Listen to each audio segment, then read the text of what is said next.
And thank you for that amazing reading. Thank you for your energy. I'm glad that you missed that plane yesterday. I really am. Thank you very much.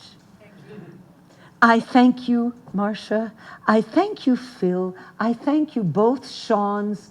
Thank God, because we're here. I'm just in that mood of great thankfulness. And I want to tell you the biggest thank you I want to share with you is that I had a bucket list. And one of the things on my bucket list was to read with a man called Tim Seibles.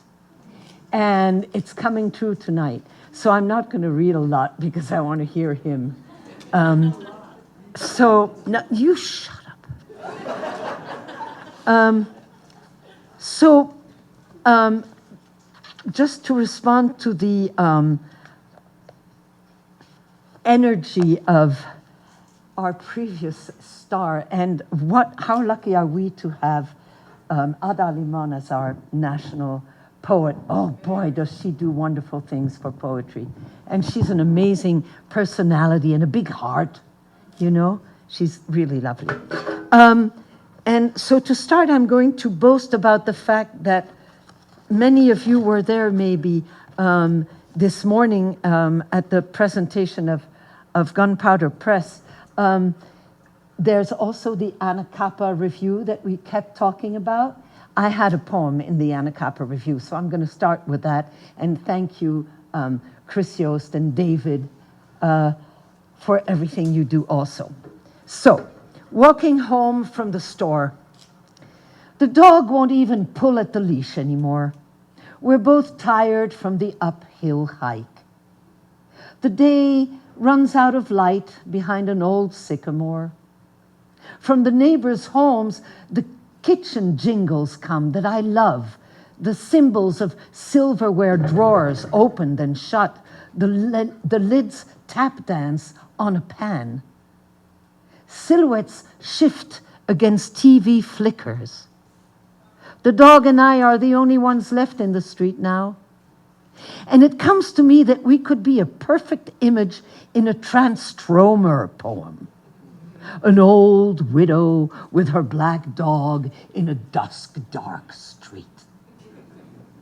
But just as we enter our house, the new moon shines her bright, thin grin through the kitchen's open window, and the mockingbird finally breaks into one of his delirious nocturnes, pure and zealous and breathless.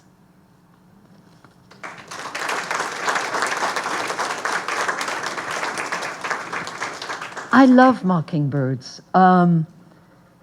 They really try. I mean, they really, really try. And there's something poignant about that. So I'm from Belgium, where the skies are gray 361 and a half days a year. And the other times, the sun does come through the clouds. And if you wonder why Belgians are taciturn, that's why. I'm going to read about parentage, where I'm from. Parentage. Mine is not from the morass of Flanders marshes, although their hues ink my eyes. Not from a mother, her head spun always away. Not from convent walls where I grew up, or kisses I hid, head bowed inside my childhood palms to quiet longing. Such longing.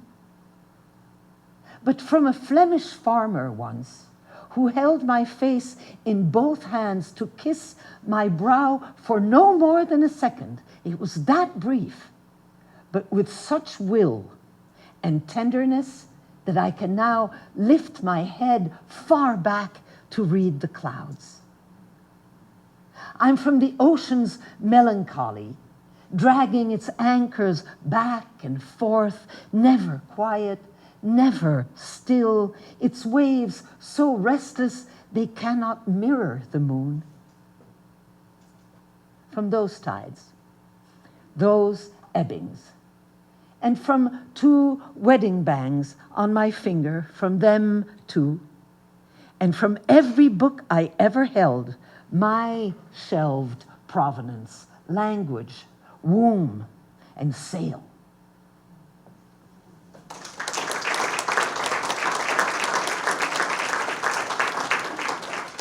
And now about those places in Belgium that I'm so glad I don't have to go back to.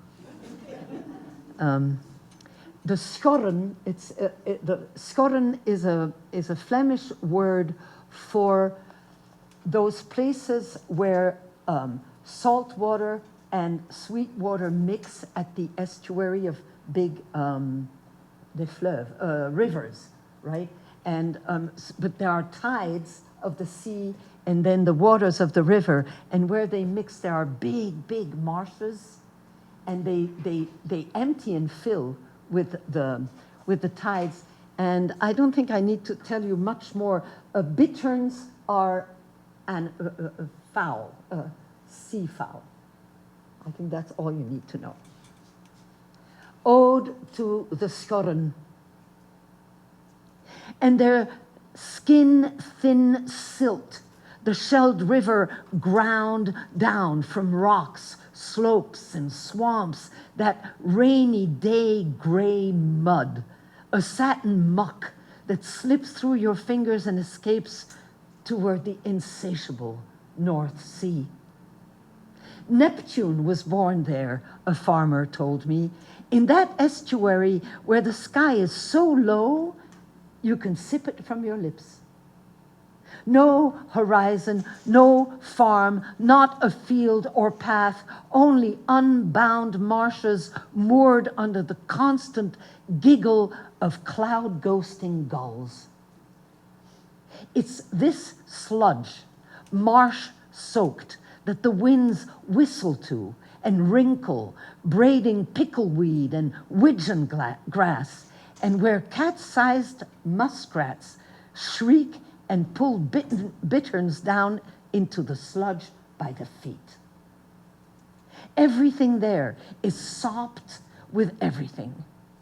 Light with silt, silt with clouds, clouds with rain, and sloughs with rot and slime.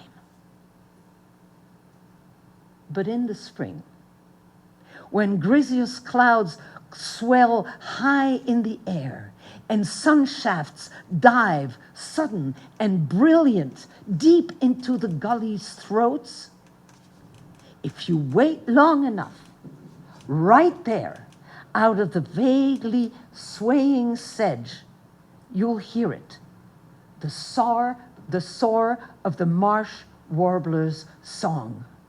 And it's then that you'll press both hands to your heart, both hands to your heart.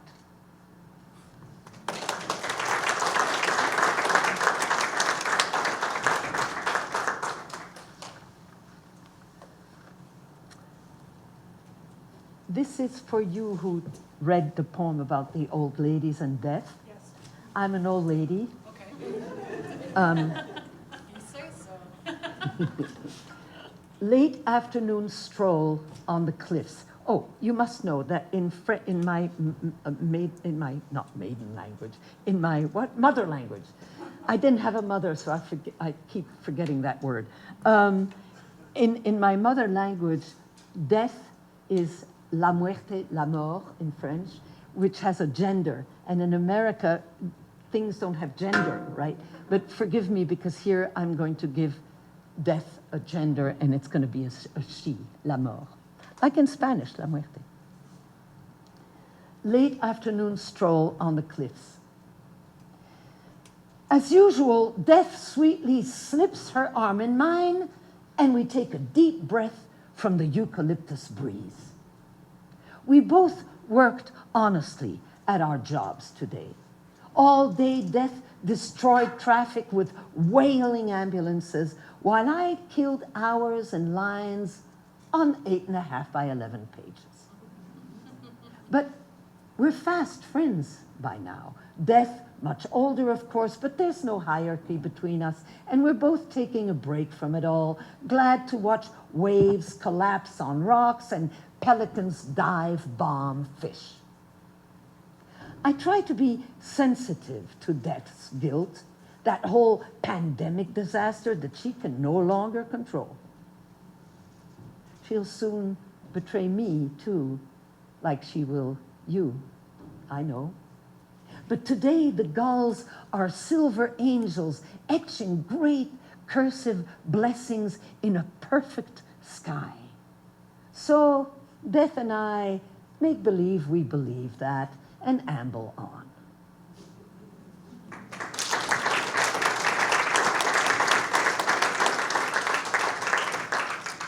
And this is my last poem.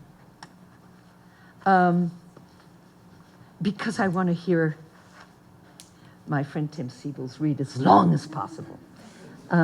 Tonight's dinner companions.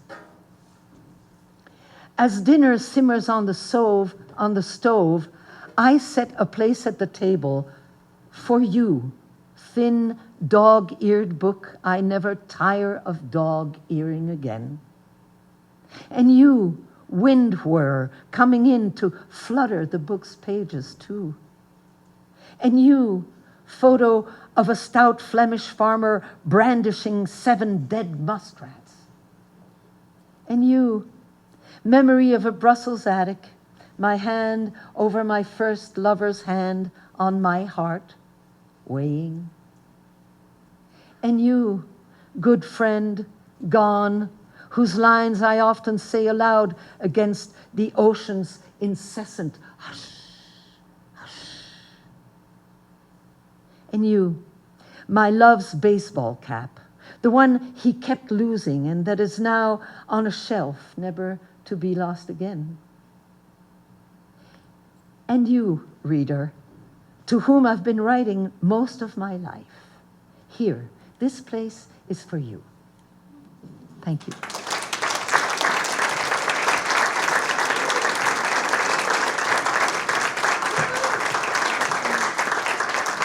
Keep it going for Laure-Anne.